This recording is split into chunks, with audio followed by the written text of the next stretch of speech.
Hey everybody, Josh Erdman, Erdye's Pest Control here. We finally got some cool weather here in Wisconsin after a really long hot summer, and we all know what that means. The rodents and the mice are going to start moving. In reality, they've been moving all year long, but I'm going to take a couple minutes here and take you for a quick tour around one of these houses and show you what you should be looking for as far as places to seal. Sealing a house is really the most important step in rodent control, because if you don't properly seal it, it doesn't matter how many traps you set or how long you trap for, you're always going to be catching mice. So we can take a look at this house here. It's a really good example. There's a lot of different materials on this house. So you can see we've got the stone on here. We've got some vinyl siding. So in this transition, you're going to want to check, especially down at the bottom. You're going to want to make sure that they can't get behind the stone and actually go up between the stone and the plywood, because they'd be able to get right up into the attic. Another real common spot when you have stone or brick on the front of a house is going to be actually where your fascia and your soffit meet. So up here, and you can see that they've actually mortared that joint really well. So that's done really nicely. We can walk along here. The other thing I look at a lot is the siding. Is it on nice and tight? Are there any bows or wiggles in it? And again, the siding is on nice and tight. So we can continue this way. Obviously, anywhere you've got any kind of plumbing or electrical running in and out. So obviously where the faucet is, through stone, they've done a really nice job there as well. You can come around over here. Again, we've got another transition of materials. We've got these faux beams on the front of the house, and we've got brick. This is another joint, and that's again mortared very well. On the inside, again, we've got the vinyl siding. So the vinyl siding to the faux beam, and again, this is sealed really nicely. So you can look up here that we're sealed again where the soffit and the brick meet.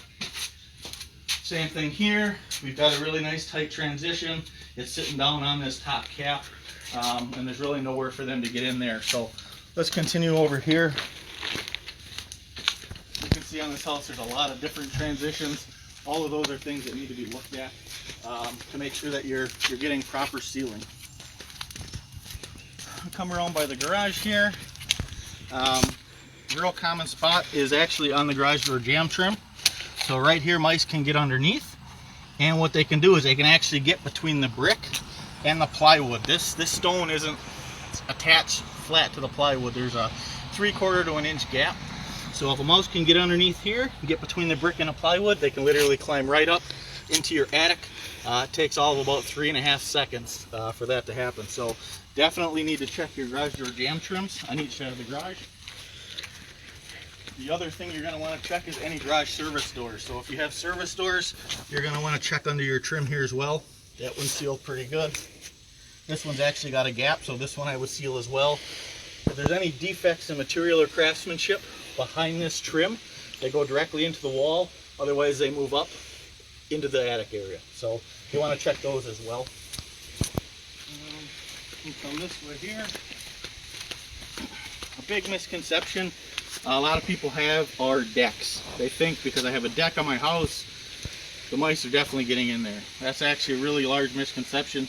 Most decks are attached actually to the foundation. So if they're under the deck or burrowing under the deck, they can't actually get into the house because there's an 8-inch concrete wall. The only rodent out there that can chew through concrete are rats, and we don't have an exceptionally large number of those in most places up here, so not a concern. But again, we've got some gas plumbing running out, so we want to check the seal here. That looks really well. Another real common place on a house that's vinyl is going to be the actual vinyl corner. So if this brick wasn't here and there was a vinyl corner on there, they're all hollow. It means they can climb up the inside of it. If there's any defect in material or craftsmanship anywhere behind that corner, they can get directly into your wall. Otherwise, they will again move up into the attic, and that's basically a mouse's winter wonderland. So they really enjoy that up there. I hope this has been helpful. If you do have questions or concerns, or think you're hearing something, or you just want to be sure, go ahead and check us out at erdys.com or give us a call today at 920-455-0373.